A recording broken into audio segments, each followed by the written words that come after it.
pada tahun 2013, Intel meluncurkan prosesor generasi terbaru mereka.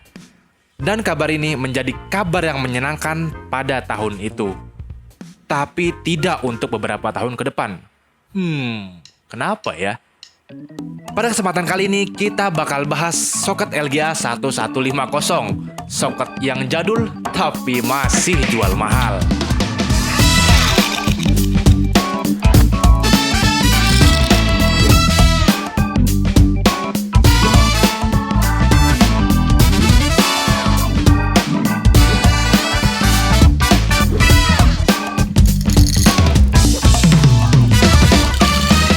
Jadi, kenapa gue bilang kalau soket ini jual mahal?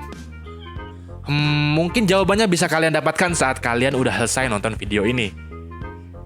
Tapi sebelum lanjut videonya, jangan lupa support dulu Gonamtech dengan cara subscribe dan nyalakan loncengnya biar kalian nggak ketinggalan upload terbaru dari Gonamtech. Dan bagi kalian yang belum follow kami di Instagram, follow kami @Gonamtech.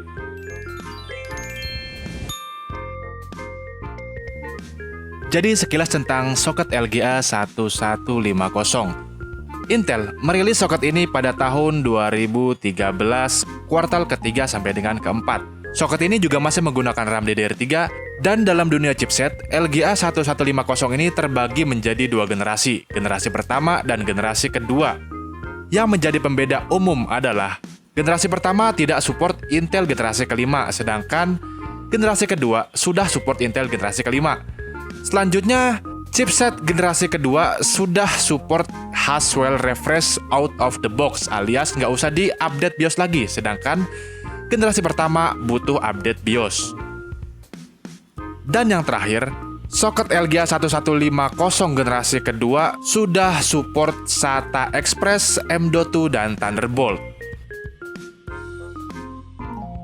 Jadi untuk generasi pertama itu ada H81, B85, Q85, Q87, H87, Z87, C222, C224, dan C226. Sedangkan untuk generasi kedua itu hanya ada dua chipset saja, yaitu adalah H97 dan Z97. Oke, langsung aja kita bahas satu persatu mulai dari generasi pertamanya. Chipset yang pertama adalah H81. Kelebihan dari H81 adalah dia sudah memiliki VGA onboard, dan juga H81 ini adalah chipset budget dengan harga murah bagi kalian yang emang pengen ngambil LGA 1150.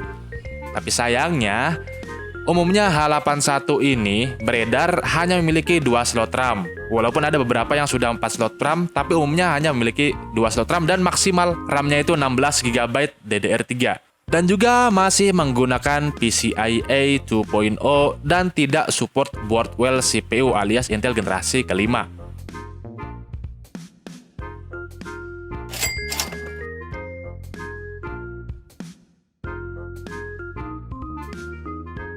Yang selanjutnya adalah chipset H87. Chipset H87 ini memiliki kriteria yang identik dengan H81. Hanya saja, H87 sudah memiliki PCIe 3.0 dan juga 4 slot RAM. Untuk harga motherboard H87 ini sebenarnya mau dibilang budget juga enggak, cuma dibilang murah juga ya tidak, jadi ya tengah-tengah lah. Untuk selanjutnya adalah chipset B85. Chipset B85 ini kelebihannya sudah memiliki VGA onboard, 4 slot RAM sampai dengan 32 GB DDR3 dan sudah support PCIe 3.0. Tetapi kurangannya, chipset B85 ini tidak support Intel generasi kelima dan harganya yang kurang bersahabat.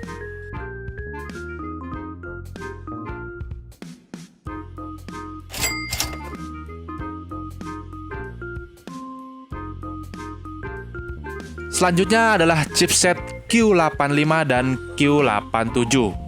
Sebenarnya, antara Q85 dan Q87 ini memiliki spesifikasi yang sangat identik. Kelebihan dari keduanya adalah chipset ini digunakan kebanyakan untuk kantor dan umumnya sudah memiliki 4 slot RAM sampai dengan 32 GB DDR3 dan sudah support PCIe 3.0. Dan juga dia ini sudah support Intel Ride untuk Q87. Tetapi sangat disayangkan, keduanya memiliki bracket CPU fan yang berbeda, jadi agak sulit bagi kalian yang emang pengen membeli cooler aftermarket karena emang bracketnya itu berbeda. Tidak seperti LGA 1150 pada umumnya. Dan juga kurang direkomendasikan untuk gaming karena emang utamanya Q85 dan Q87 digunakan untuk penggunaan kantor. Untuk harga ya gue nggak bisa ngomong harganya berapa karena biasanya Q85 dan Q87 ini dijual satu set PC. Jadi ya kalau kalian emang pengen ngambil Q85 dan Q87 chipset ini, kalian harus beli satu set PC. Selanjutnya adalah chipset Z87. Ya, Z87 adalah chipset high-end untuk LGA 1150. Yang pastinya Z87 ini sudah bisa overclock CPU. Dan juga udah dibekali 4 slot RAM sampai dengan 32 GB DDR3. Kalian juga bisa OC RAM kalian di motherboard ini sampai dengan 1866 MHz. Dilengkapi dengan sound card dan umumnya memiliki PCI Express lebih dari satu, entah itu 2 atau 3. Di balik kelebihan-kelebihannya itu yang banyak, so kalian jangan kaget kalau harganya itu masih sangat tinggi. Tinggi banget, kayak harapan dia ke gua. Asik.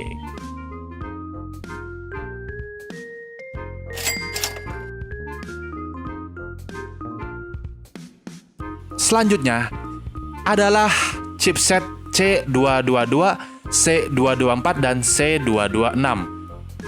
Ketiga chipset ini itu dikhususkan untuk server. Dan ketiganya juga sudah support Intel generasi kelima dengan syarat kalian harus update BIOS-nya. Semuanya sudah memiliki 4 slot RAM sampai dengan 32 GB DDR3 dan sudah support PCIe 3.0 dan juga dilengkapi dengan Intel Raid untuk Enterprise. Hanya saja, VGA onboard hanya support untuk chipset C226, sedangkan C222 dan C224 tidak support VGA onboard. Untuk harga yang ditawarkan untuk ketiga chipset ini, gue nggak bisa ngomong berapa harganya karena emang biasanya orang beli chipset ini adalah untuk borongan, untuk kantor, dan untuk pabrik dan sebagainya. Dan juga harganya itu nggak tersebar di marketplace. Jadi mungkin kalian bukan pasar untuk ketiga chipset ini.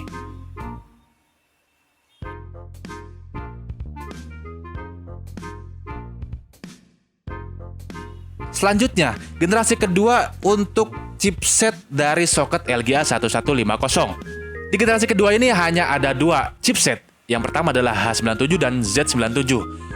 Oke, kita ke chipset H97. Chipset H97 ini sudah support Intel generasi kelima pastinya. Dan sudah dibekali 4 slot RAM dan PCIe 3.0. Tapi sayang seribu sayang, harganya itu gak tahu lagi, mau meninggal. Kemahalan banget untuk motherboard ini.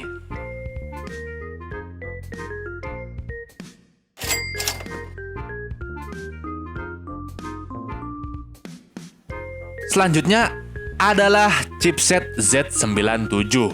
Chipset flagship dari gelombang kedua soket LGA 1150 ini ya memiliki spek yang identik dengan Z97 dengan beberapa pembaruan. Yang pastinya dia itu udah support overclock dan support Intel generasi kelima, lalu memiliki 4 slot RAM dan sudah memiliki PCIe 3.0.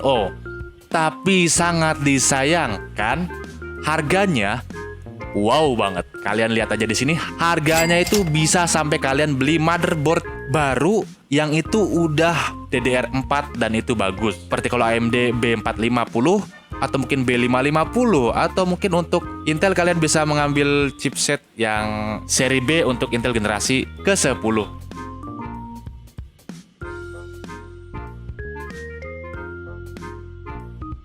Iya, karena kita udah bahas chipset LGA 1150, gue mau sekilas bahas tentang prosesor LGA 1150. Untuk prosesornya, ada banyak sekali CPU yang mana kita nggak bisa bahas satu persatu. Ya karena kalau bahas satu persatu, jadinya gue malah ngopidul kan. Tapi kita bakalan ambil garis besarnya aja dari prosesor LGA 1150. Jadi, di soket LGA 1150 itu ada 3 golongan prosesor. Yang pertama adalah Haswell, Haswell Refresh, dan juga Broadwell. Kita ke Haswell dan Haswell Refresh terlebih dahulu. Haswell adalah prosesor Intel generasi keempat gelombang pertama, sedangkan Haswell Refresh adalah prosesor Intel generasi keempat gelombang kedua, di mana ada beberapa peningkatan performa single core dan multi core dari gelombang pertama. Anda kasih contoh umumnya aja, karena Haswell dan Haswell Refresh sendiri ada banyak variannya. Sudah tercampur dan bisa dibilang ya 11-12 bisa masuk di semua chipset. Bahkan kalau kalian cek di website pun itu semuanya udah menyamaratakan menyebutkan Haswell tanpa menyebutkan Refresh lagi. Untuk contoh i5, di sini untuk sisi Haswell ada i5 4440 dan Haswell Refresh itu i5 4690. Memiliki spek yang identik, tetapi i5 4690 dibekali dengan clock speed yang lebih tinggi daripada i5 4440. Contohnya lagi, yaitu i7 4770 dan i7 4790. Keduanya lagi-lagi memiliki spek yang identik, tetapi i7 4790 lebih unggul 3% di atas i7 4770. Yang mana di atas kertas i7 4790 memiliki base clock 3,6 GHz, sedangkan i7 4770 memiliki base clock 3,4 GHz. Dan untuk prosesor servernya kalian bisa mengambil Intel Xeon E3 V3.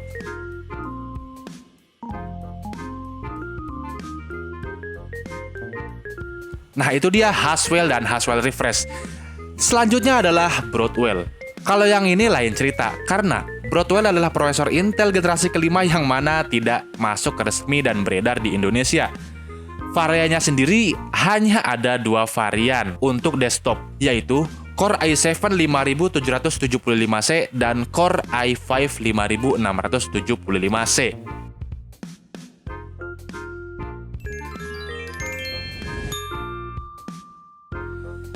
Sebenarnya, perbedaan antara chipset satu dengan yang lainnya di soket LGA 1150 nggak berhenti sampai di sini aja. Sangat dalam dan nggak mungkin selesai pembahasannya dengan video yang hanya beberapa menit saja. Tapi dengan pembahasan yang singkat ini, gua rasa itu udah menjadi maklumat buat kalian umumnya untuk soket LGA 1150. Jadi untuk soket LGA 1150 ini, gua punya kesimpulan pribadi dari gua sendiri. Ya, walaupun soket ini masih menggunakan memori DDR3, LGA 1150 masih bisa bersaing dengan CPU yang menggunakan memori DDR4. Tetapi ada hal yang harus kalian garis bawahi ini, kalau LGA 1150 ini sangat overpriced, alias kemahalan.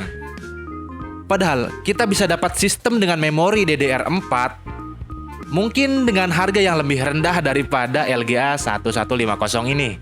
Tapi bagi kalian yang emang udah memiliki PC dengan LGA 1150 ini, jangan khawatir karena kalian masih bisa mengandalkan PC kalian di tahun 2020 ini atau mungkin beberapa tahun ke depan. Dengan syarat ya penggunaan kalian juga nggak berat-berat banget. Nah, jadi gue ngasih opsi buat kalian kalau kalian emang memilih soket LGA 1150, motherboard apa aja yang kalian butuh beli untuk kebutuhan kalian. Jadi kalau kebutuhan kalian itu untuk overclocking dan sebagainya, kalian bisa ambil motherboard seri Z87 atau mungkin seri Z97. Sedangkan untuk motherboard budgetnya kalian bisa ngambil H81 ya, walaupun dengan 2 slot RAM, tapi ini udah pilihan terbaik untuk soket LGA 1150 karena yang lainnya itu terlalu mahal. Iya, itu dia pembahasan kita tentang chipset pada soket LGA 1150. Kalau kalian rasa video ini bermanfaat, bolehlah kalian share video ini ke teman-teman kalian, biar teman-teman kalian juga tahu apa itu LGA 1150, apa saja chipsetnya, dan apa saja generasi-generasi prosesornya. Terima kasih sudah menonton Gonam Tech, and always see you next time. Wassalam.